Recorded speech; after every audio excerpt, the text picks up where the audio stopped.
Hello everyone, this is my self-evaluation video for my speech, the overlooked aspects of the pre-med journey. So first I want to get started on the sources and main points and thesis that I sort of attempted to embed in my paper. And I will say I believe I had a strong thesis in which I tried to focus on the aspects of the pre-med journey, which is usually which tend to be more overlooked, and then I at the same time try to remind students of the aspects that you should also continue to place your focus on, which is like GPA. And as for my sources, I use very reliable sources and specific sources that catered to the areas in which I was writing about, which is pre-med school journey, like a suggestion slash a device column coming from healthcare professionals and individuals who've kind of undergone the whole or complete process of the pre-med school journey and have already gotten to that point, and like OP Med, US News, prospective doctor. And my main points were talking about GPA and specifically how it shouldn't be the star factor of someone's application. And then I also talked about the importance of clinical experience and why students should aim to kind of not like do like so much that it kind of loses its meaning, but like they should have some sort of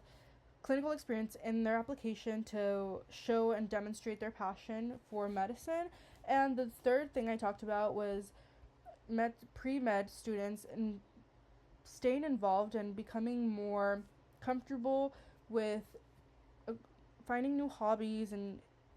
joining in clubs that genuinely interest them and show a passion that sort of aligns with their future career but also isn't completely the same thing as like a medical club. It's like also just something that they genuinely do for fun, because the administration process can tell when a student is just doing something to sort of do it and just for it to look good on their application, versus they can sort of try to they are able to distinguish that line, whether a student is more showing more passion and meaning and put more value in the clubs or the things that they do, the clinical experiences, which is why it needs to be a thoughtful process, and which is why there's like websites that kind of explain the breakdown of it. So I do think that my sources and main points were very strong. As for my organization, I do think that they were in logical order and that they kind of flowed. My structure wasn't completely like great, but I do think that it was my first speech that I've given, so I do think that it was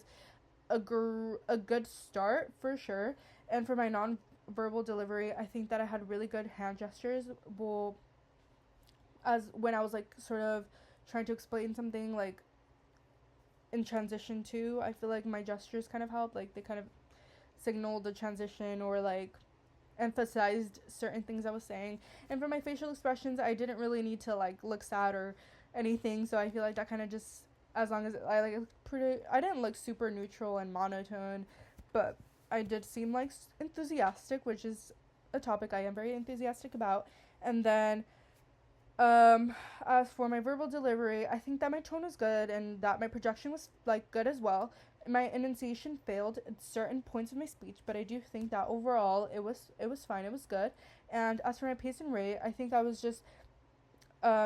I felt a lot of pressure to do it within the 3 to 4 minute time frame, that at some points I do think I sped up too much and then it caused me to not have enough time to talk about a certain thing. But overall, I do think that it is at a pace and rate that I usually like to talk in. I usually like to kind of talk at a faster rate, but overall I do think that my verbal delivery was good.